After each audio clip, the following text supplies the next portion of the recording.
Hello, everyone. Good afternoon. My name is Mina, and I came, and I just want to thank you guys for coming because that shows that you are invested in the empowerment of yourself and other young people.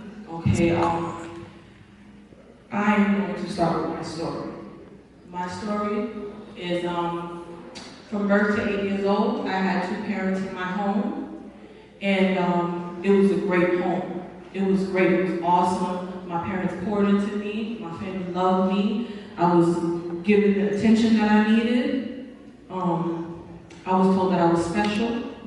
I was important. I was successful. And that's who I was going to be. When I turned 8 years old, my mother went to the doctor and she was diagnosed with breast cancer. And the energy in my family shifted.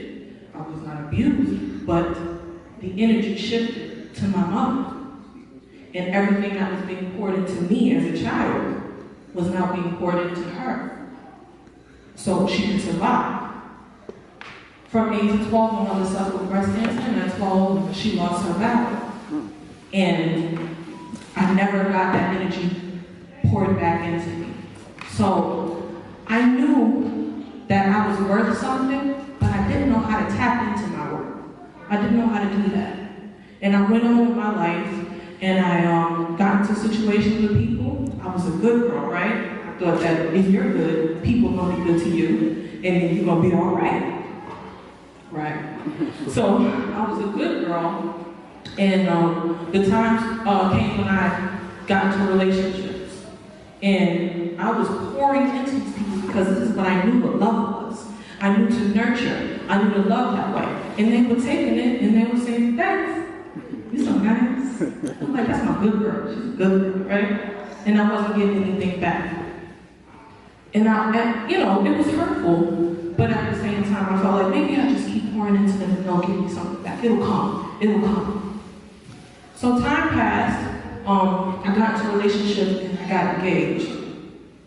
And 6 months before my wedding, I got a phone call and he said, I just called to let you know that I don't love you anymore and I'm moving on. And he moved on to a young lady and he married her. It had to be less than a year later. During that year, I met someone else.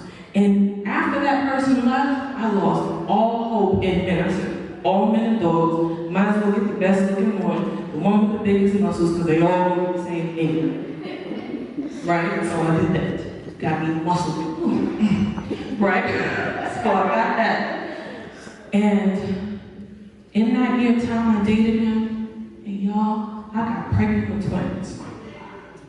Right? So the good girl, who our family told her you're worth, my father used to say to me, you're better than everybody around you. Right? You're better because you know where you come from. My father's from Africa. You know your people. You know your last name, and you know what tribe you came from. Right? So you know the culture and what we instill into our women and our men. You know that. So you're better than people who don't know themselves. And I was walking around oblivious to who I was. Right? So I got pregnant.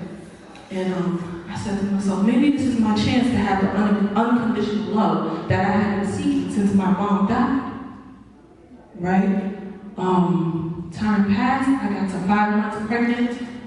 April 1st, 2011. I woke up and it was time to go to work. I didn't feel too good, but you know, when you're pregnant, you don't feel good. And pregnant with twins, that's a whole different venture. Okay? I went to work, and by the end of the day, I said, I need to go to the hospital. Something is wrong with my babies. I went to the doctor, and the doctor checked me, and she said, everything's fine. Just go home and rest. I went home, and I took a 2-hour nap. I woke up, and I said, I need to go to the hospital. Something is wrong with my babies. Something is wrong. And I went to the hospital, and they finally saw me after a couple of hours. And when they saw me, I'll never forget. The lady went to check me, and I saw her bring her head up, and she said, I'm so sorry. You were dilated fully. You have to give birth to your babies today, and they're not going to make it. Huh? What you mean? My kids? Mine? Okay. It was so hurtful.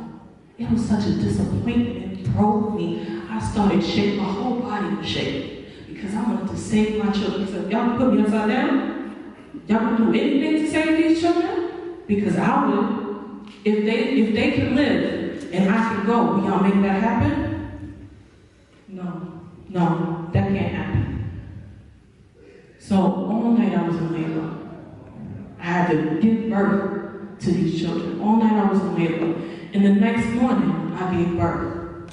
8 o'clock in the morning I gave birth to my daughter Ava. 8:15 I gave birth to my son Brendan. Right? And I was broken. I was broken. I went to have children with somebody. He didn't even come to the hospital.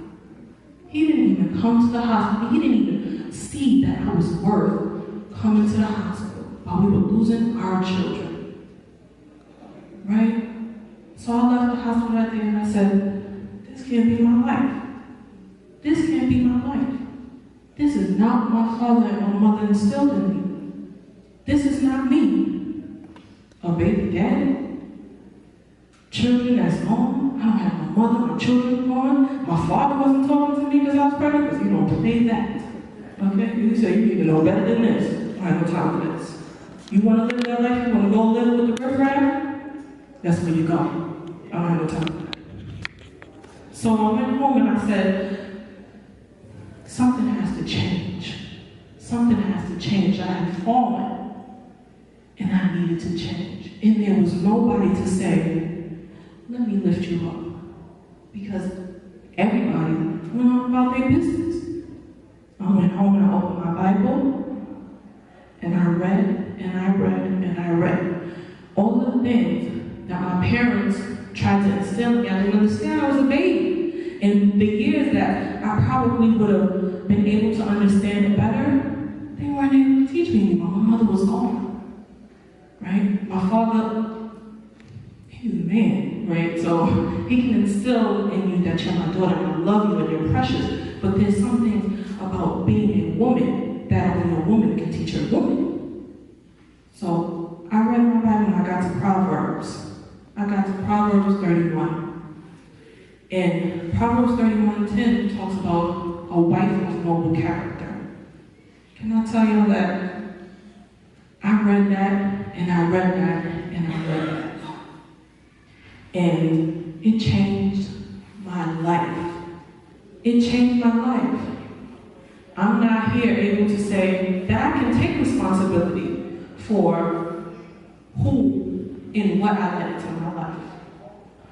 I'm a Proverbs 31 woman. A Proverbs 31 woman talks about taking care of your body, your brain, your brand, your relationship with God. And those are all things that are the number one priority in my life. So somebody can come to me and say, hey, baby, you look good. I like how you're looking in that dress. And I say, thank you. God bless you. But if he's not a man of integrity, I don't have no time for it. Right?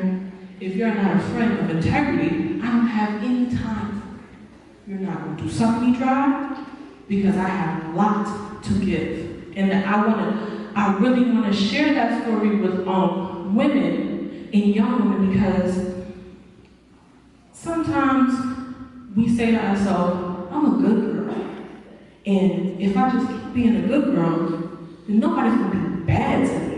I don't deserve people to be bad to me. People want to do what they want to do. And when you let them, they're going to do it. Men are going to love it.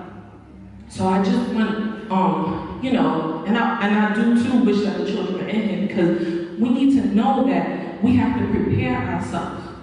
It's all about preparation. That's how you are ahead of the game. You need to prepare yourself to be a person of integrity, a Proverbs 31 woman. That's what I'm all about. And I want to pour into the women and the youth and let them know that you are worth it. You are not broken. You are not alone, and you are not misunderstood. Okay? So I thank you guys for listening to my story, and I thank you guys for